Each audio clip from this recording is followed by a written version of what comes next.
What's up, everyone? I'm the Kaiju no Kami with... Diluted. Okay, diluted. We are going to be talking about Zenkaiger episodes 38 and 39. AKA, we're right before Christmas and still nothing has happened plot-wise.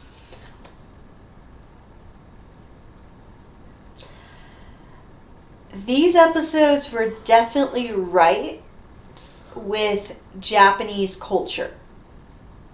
And some Japanese culture that, one, I didn't know. Being a weeaboo, or weeb, or whatever you want to call me, or an otaku, what have you, I've watched a lot of anime. Watched a lot of Toku. Watched a lot of live-action Japanese movies that are not Toku related. And this is really the first time I've learned a little bit more about the Bond Festival than just hearing about it. Because a lot of series I've watched have said, oh, we're going to celebrate the Bond Festival right around New Year's. But they don't really go into it. They just assume you already know what it is. Well, exactly. And so what was really strange to me was the eggplant and the cucumber. The one aspect of the Bond Festival that I think Christians are really bad about in the United States compared to like in Mexico or a few other cultures is the Bond Festival is kind of their way of giving thanks and connecting with their ancestors. Similar to like in Mexico, you have the Day of the Dead, which, if you've seen the movie Coco, is a great example. Or Book of Life. Or Book of Life, yes. Both are great examples about the Day of the Dead ceremony and what that involved for the Mexican culture. So that's kind of what Japan does as well. And the reason why I focused on the Christian aspect is because the United States is primarily Christian. And even if you're not Christian in religion, a lot of what we do still harkens around those Christian elements. He's agnostic. I'm Wiccan. We have a Christmas tree. But then again, Christmas is a pagan holiday. But Christmas is not strictly Christian. But that's, even though it's not Christian, it's still part of that tradition that came from that Christian narrative. Yeah. But what I really liked about this and what I am sad about in the United States is we go to cemeteries or memorials to say goodbye to our dead or our ancestors. But outside of the Ancestry.com, I don't think I know many Americans that do a ceremony to connect with their ancestors. I don't even care about my ancestors. Like, I look at my grandmother's picture every day of the week because of where I have it positioned. Same thing with my grandfather. I always see them, but beyond that, and it's not like I go out of my way to do a special thing. So I'm kind of jealous of the Japanese society and probably a lot of other societies out there that do it. The reason why the Bond Festival is so confusing, and I didn't really get this when I first saw the Bond World's helmet, is because one side is a cucumber, one side is an eggplant. And they have like little toothpick sticks for like legs because they're spirit horses. Well, that's what Well, no, I looked it up. I know, but I'm saying that you didn't know what those were until the Sekchan said it. Which, that's the one cool thing I like about Sekchan, is it's almost like a dummy's guide. I know it's for Japanese kids, but I still feel like it's a dummy's guide for Americans when they're watching the show. Like, oh, so that's what they are. So apparently in Japan, and at first when we both saw it, we're like, what the hell are these things? And why is there a cucumber and an eggplant with little sticks for legs? They're spirit horses. I was actually thinking more of why the hell do we have these CGI abominations in the middle of this battle? So that was weird. Spirit horses, they're plants. It's a cultural thing. We don't know what the culture is, so I'm not going to knock on it. Oh, no, I'm not saying that. I'm just saying they're plants. Plants? Plants. Well, they're vegetables. Yeah. Is cucumber a vegetable or is it a fruit? It's a plant. It's a vegetable. I know it's a plant. But anyways, let's talk about, for this episode, the ancestors we see. For the main... Well, okay, first, let's start at the beginning where we have we have two different worlds hanging out. And one is Izuroots and one is Barshataras. And they try to attack, and their attacks end up canceling each other out. Oh my god! That made me think of Ghostbusters with Don't Cross the Streams. I was like, oh my god!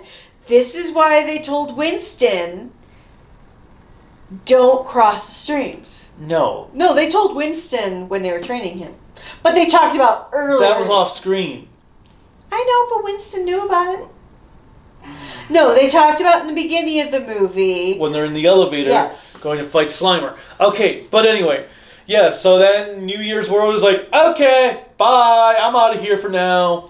And New Year's World is Izuroots monster. Yes. Where Bond World is Barshataras. Who then resurrects all the, or selected ancestors. Selected ancestors. So of the main... I don't get why it's only selected ancestors, because why didn't we see any of the other Kikanoids ancestors pop up? Budgets. But anyways, we get selected ancestors. So we get Juron's great-grandfather, who is a hoot, because he is... Oh my god. I worked in healthcare with seniors for years. That was on track with how ridiculous they are. I'm thinking more of the fact you said hoot. He's an old dude. He's a hoot. Anyways. Okay, Grandma. Anyways, I liked the great-grandfather, Zanzo. Except he says he was executed because he farted. Okay. How does a... Okay, one, honey. Let me tell you something about senior citizens that you may not know, having not hung out with them a lot. They like to spin yarns sometimes that are not realistic stories. So I kind of took that as an exaggeration of what happened. An exaggerated story that you tell your grandkids because it gets a laugh. That's why I didn't take it seriously. No, I'm pretty sure something like that in this show would be seriously. Well, okay, maybe for this show's writing capabilities, yes. But having worked with a lot of seniors and elders, I am taking it as just an exaggerated story. Okay, here's the sad part though. His story about being executed was like the darkest thing in this entire show. That's kind of sad. Now, with the great-grandfather for the Gold Tweakers. Okay, so we've got Junon's great-grandfather, we've got the great-grandfather for Zox, we've got Stacey's mom. Oh my god, I finally get to use the Stacey's mom joke. I was like, yes! Oh my god, you've been waiting all season for that. I finally get Stacey's mom! Even though it sounds There terrible. you go, you could just do an AMV with those scenes from this episode. It'll get copyright blocked and copyright strike within 10 seconds, but you can make an AMV for yourself now. I finally have Stacey's mom. Anyway.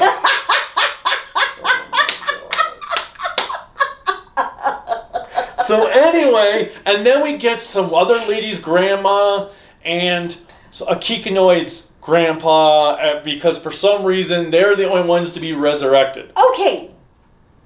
There's probably more out there. They're just showing limited. So, the grandfather for Zox and Flint. Jack Sparrow? I was going to say, even when we watched the preview for it. He was basically just a Japanese Jack Sparrow. Except he didn't, without the quirks. Well, yeah, he wasn't as quirky. He should have been quirky. I will agree. It's like, if you're going to look like Jack Sparrow... You need to have the quirks. You need to be like, where's the rum? I wished he was a little bit This is my ship now. Where's the rum? Well, yeah, I wished he was a little bit weirder.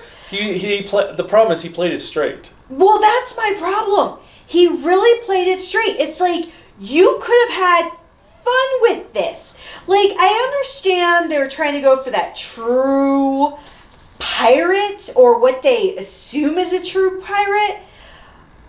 He had no quirks. He had nothing. And his name was Carrot. Yeah, for Carrot Gold. But they didn't have any fun with it. He just played himself as a straightforward guy. Like, if you're going to do that, have fun with playing a pirate like that.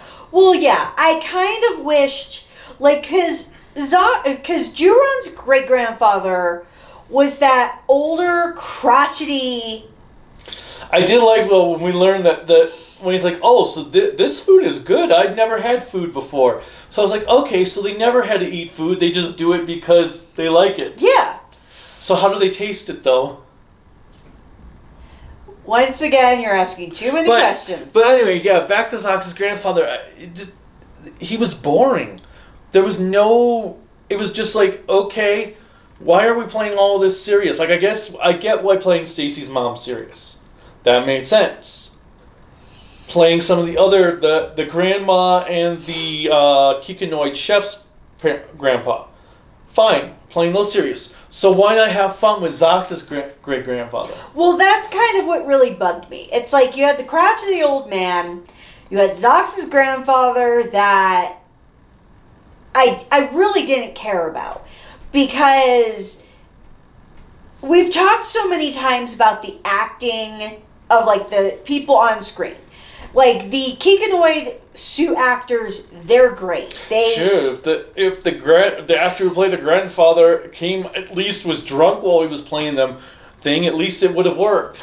Well, and so when looking at Zox and Flint, they're capable actors. They do a great job with what they're given. Same thing with Kaito's actor on screen. Because there are a few of the human actors you see on screen, they work their asses off.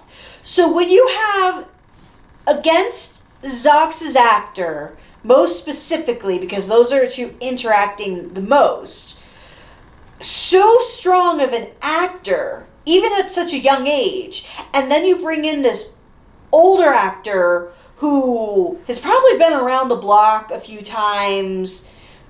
Don't know his career because I don't know who he is. I'll have to look it up. But they were not on a level playing field. Well, no. And Zox acted circles around the guy, and I'm like... Okay, and the other thing is, well, when you think about it, okay, Juron's a serious character. Juron's great-grandfather was silly. Zox is a super serious character. They should have made the great-grandfather also be silly. Well, that's kind of it. It didn't work. I understand they're going for the pirate motif, like I said, but I feel like it didn't work. He just phoned it in.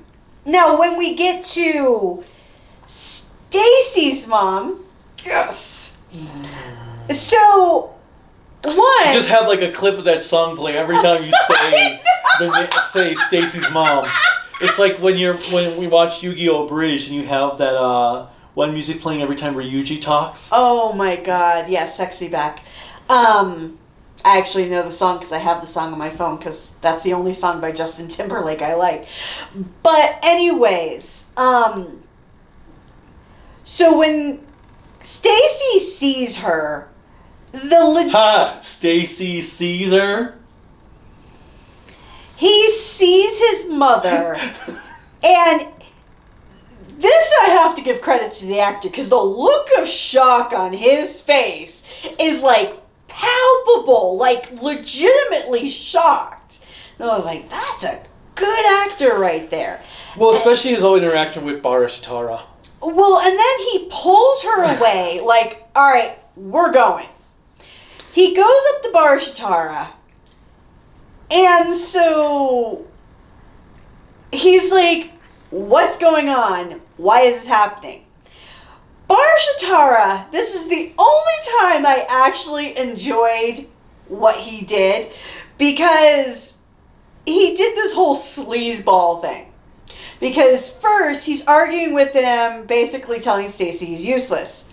Stacey's mom basically comes up and is like, how dare you call your son useless? And I'm like, that's a mom. That is a mama bear right there. And Barashitara is like, of all the wives I've had, I've never had a ghost. And he goes to grab her like, I wonder what this... I'm like, that's like the most adult fucking thing in this show. I was like, I know what's on Barashitara's mind. And it's flippin' hilarious, but creepy at the same time. I don't care how slot A and slot B work. It was hilarious. Because he's like all ego of like, I've never had it with a ghost. I'm like, dude. And then Stacey protects his mom. And then they go to a forest. Where is this random forest? I understand you can't see the forest for the trees, but still. And then Bond World starts turning all the ancestors evil. Evil, which they didn't really seem, except for Stacey's mom, none of them really did anything evil. Well, Grandpa did. He tried to trip Juron like a dozen times. He was hitting him with the cane. He stepped on Zenkaiger's Well, I did like the transformation sequence. Oh my god. Well, I will say the one thing I do like in this series is they have fun with the transformation. Is the roll call stuff. They're always changing it up. Yeah, it's not just a normal thing. Because even Zox, because of how pissed off he was, he just rotates and runs into it. No dancing for Zox this episode. He was in it to win it, like, I am gonna kick your ass. Did you just say in it to win it? Yes. What?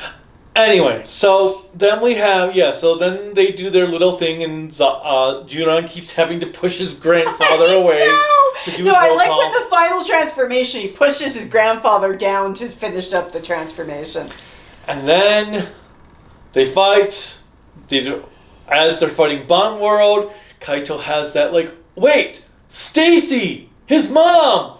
Oh crap, Hakaiser, come on. I know.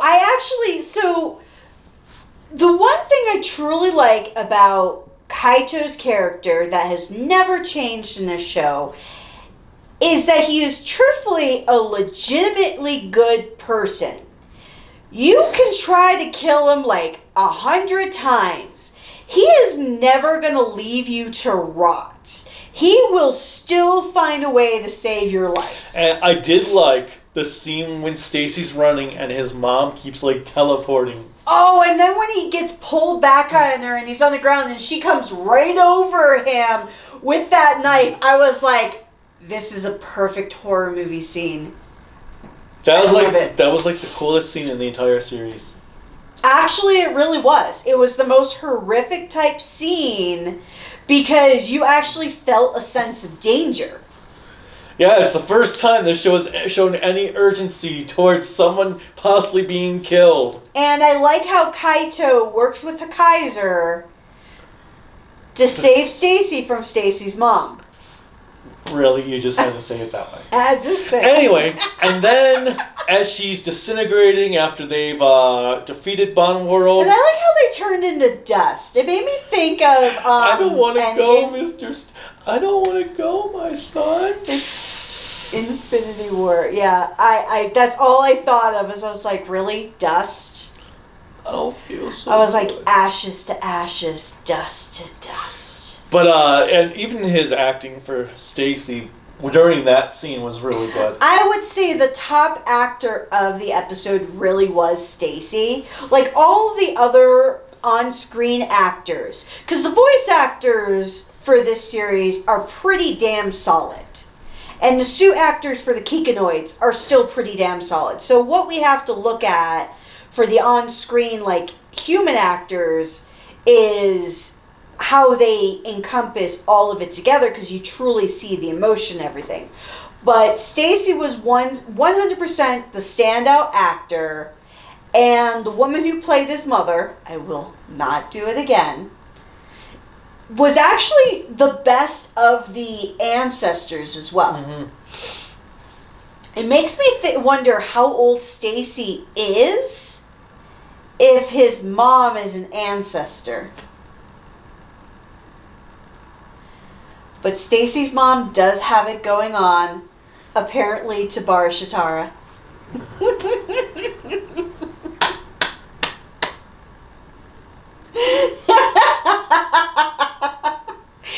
then we go to episode 39. No, you forgot the ending No, I was moving on. when Wall Boss shows up and gives Ijarud a piece of the former emperor.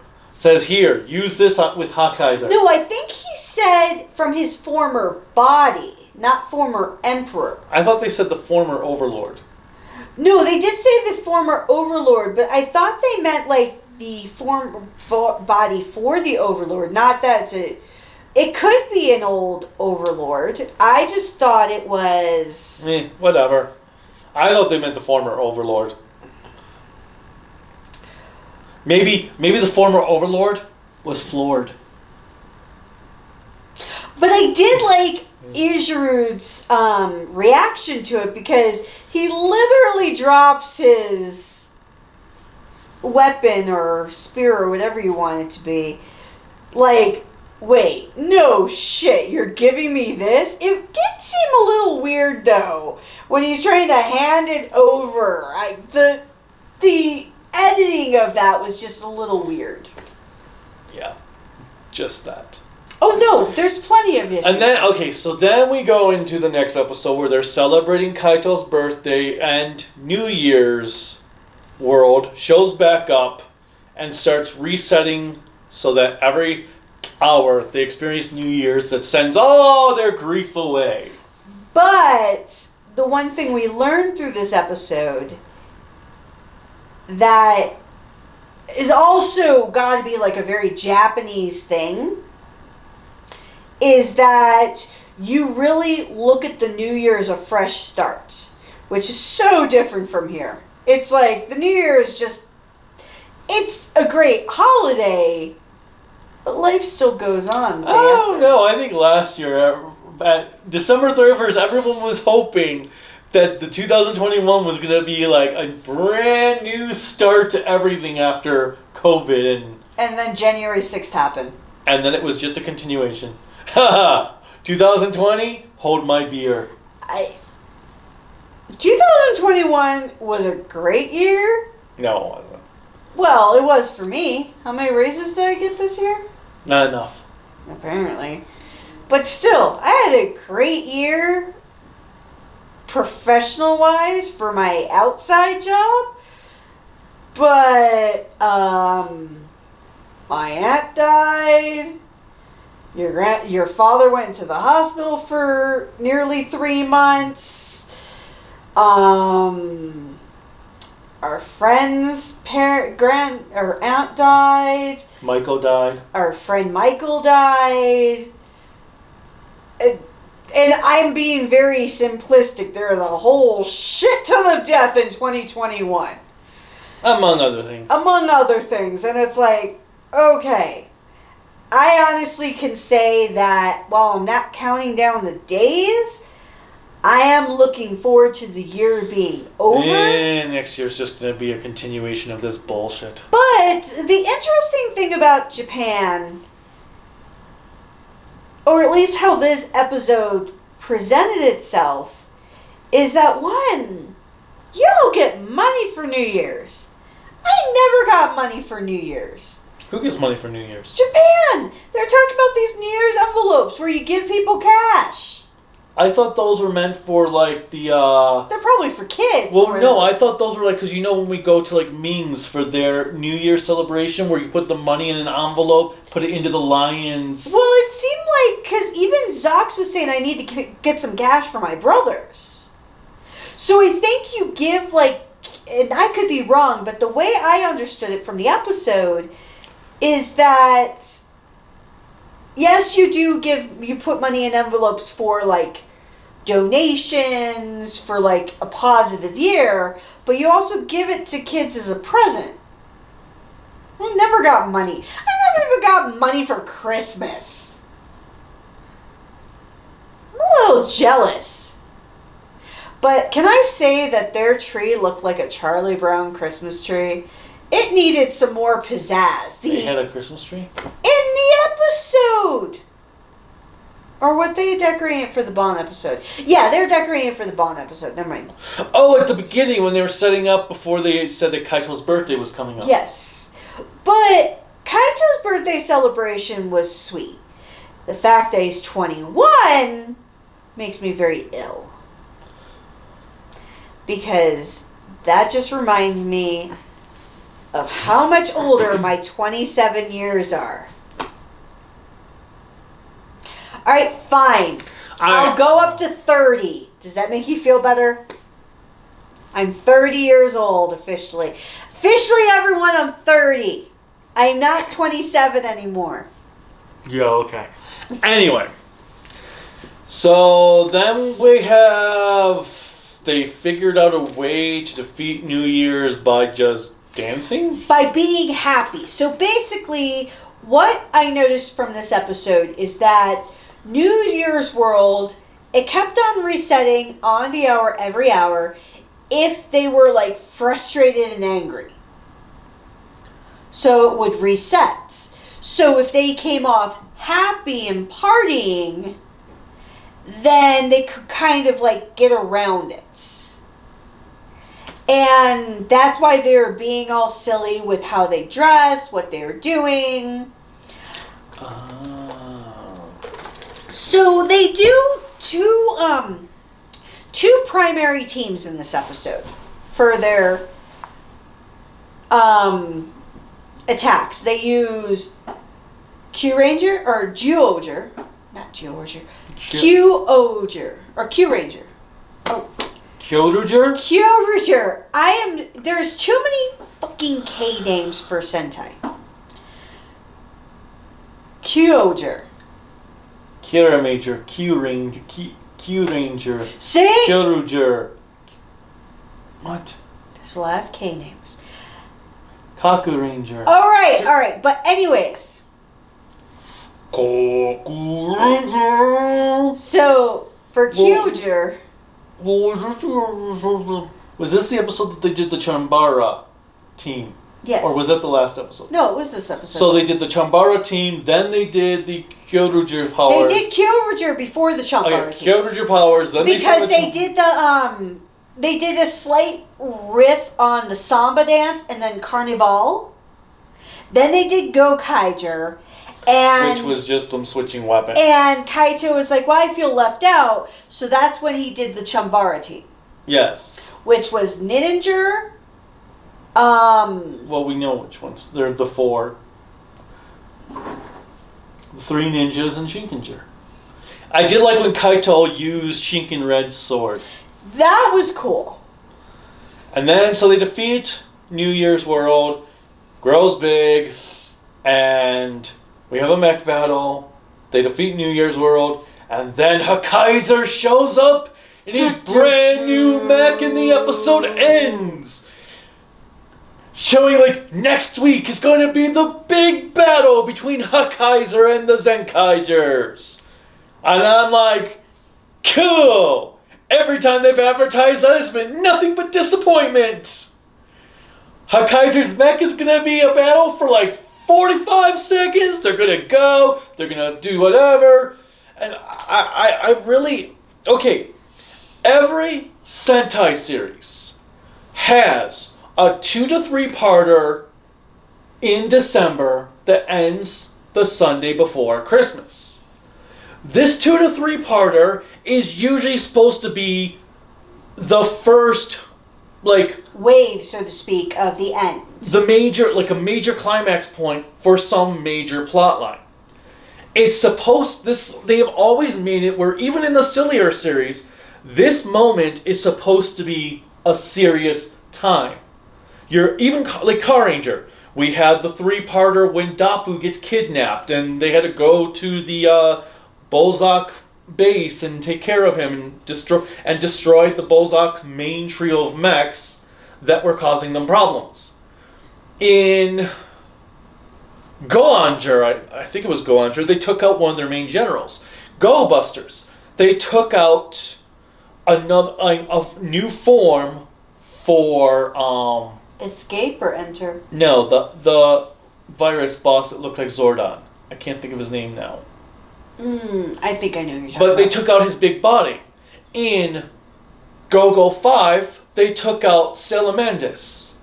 So you get all these series where they do some big event at this time frame. None of this has felt like it has any urgency that it's some serious big event happening. It's just happening. Well, the only urgency we've had, like you talked about, was for the Bond episode. With Stacey's mom. Yes.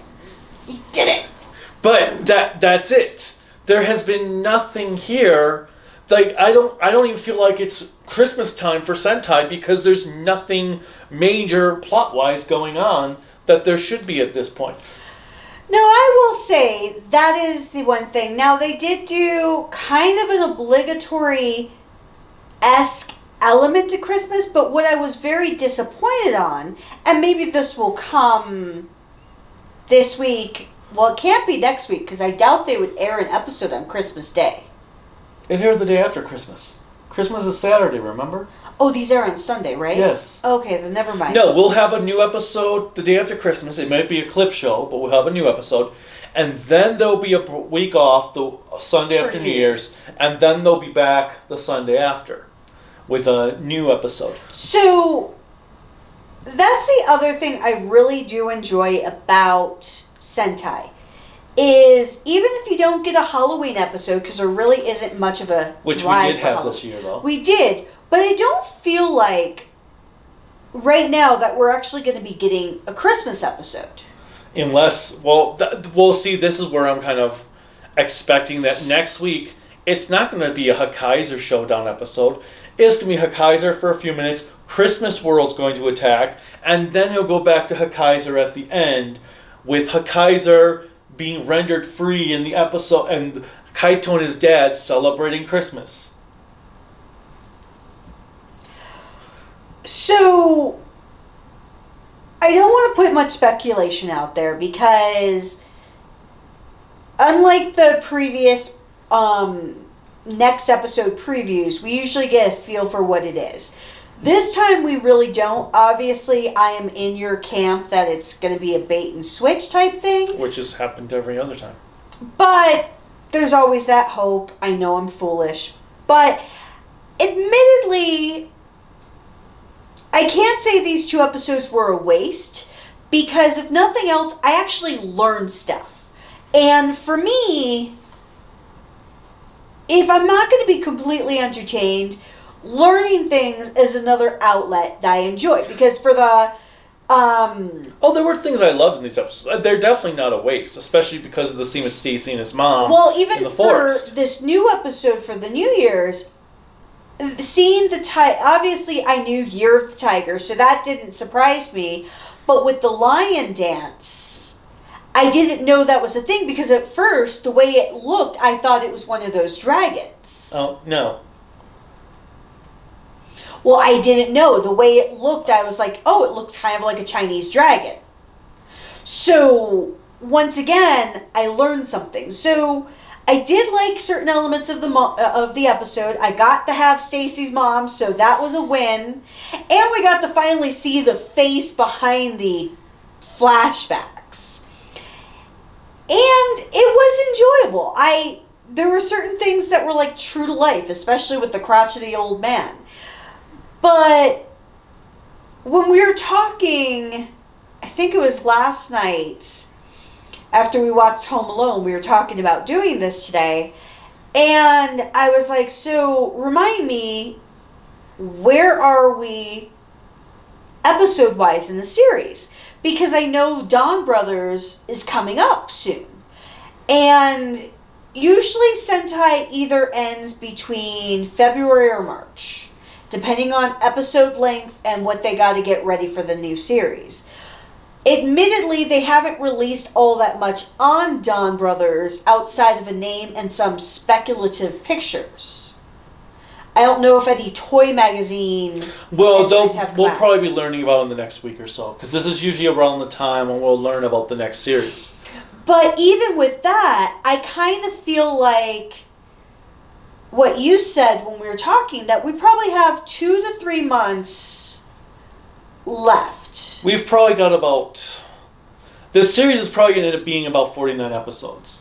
Which, as much as I enjoy the show, I don't know if another 10 episodes is feasible. Oh my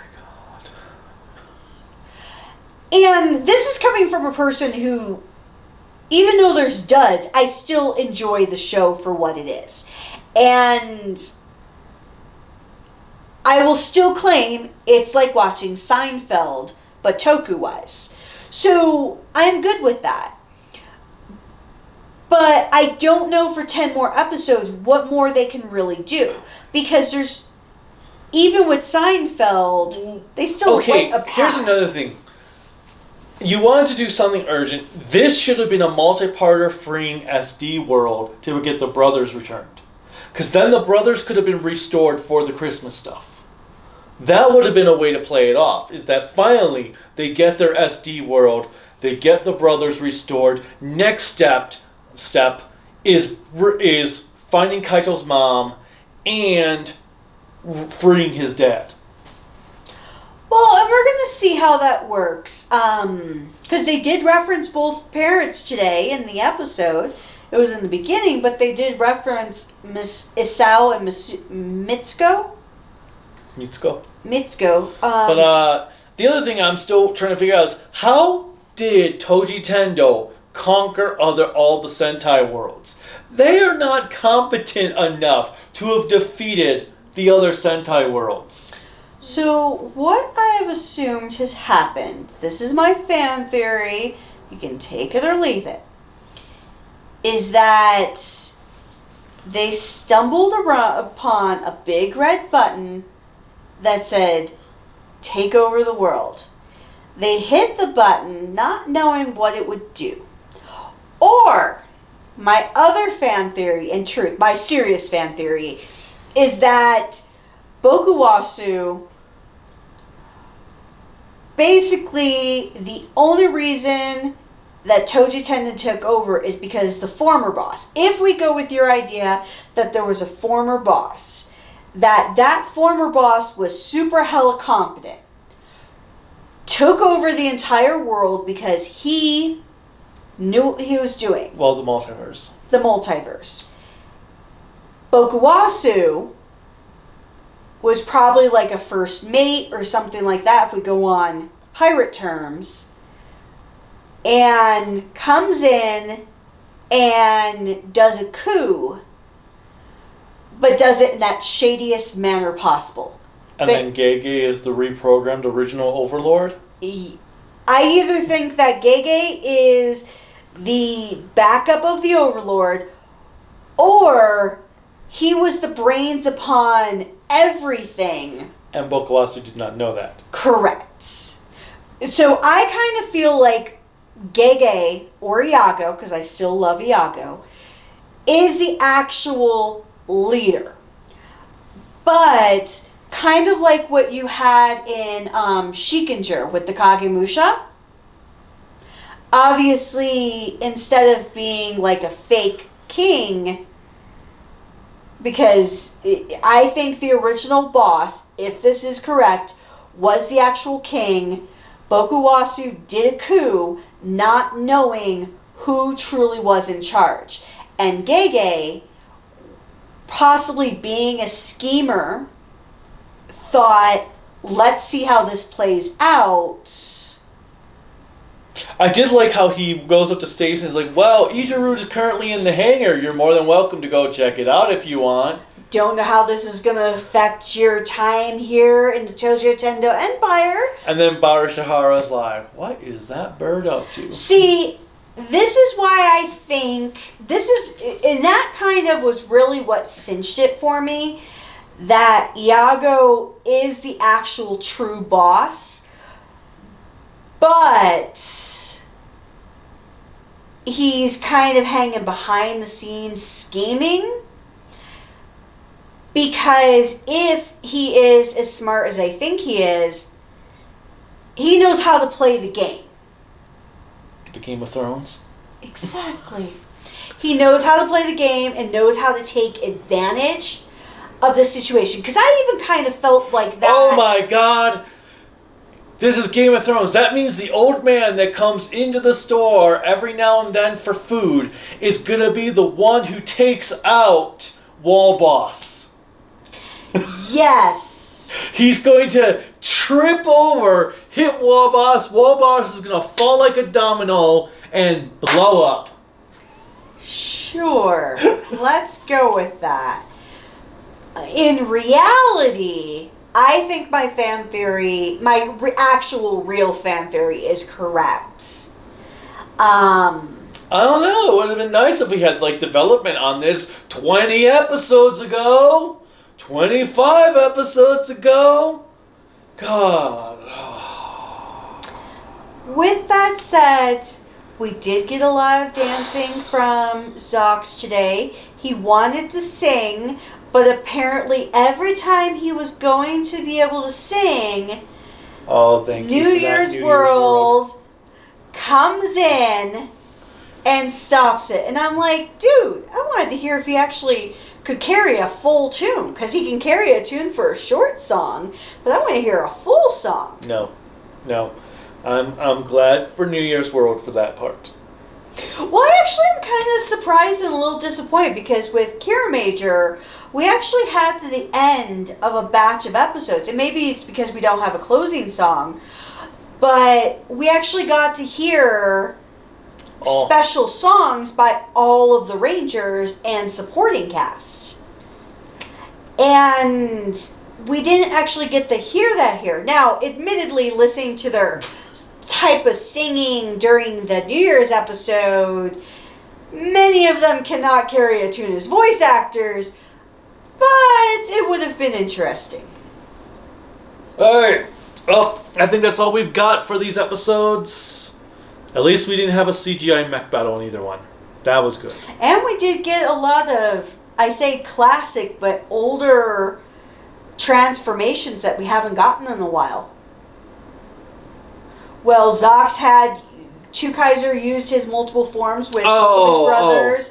Then we had the mech battle where it was all the other mechs instead of just the special ones that have been coming up. Yep.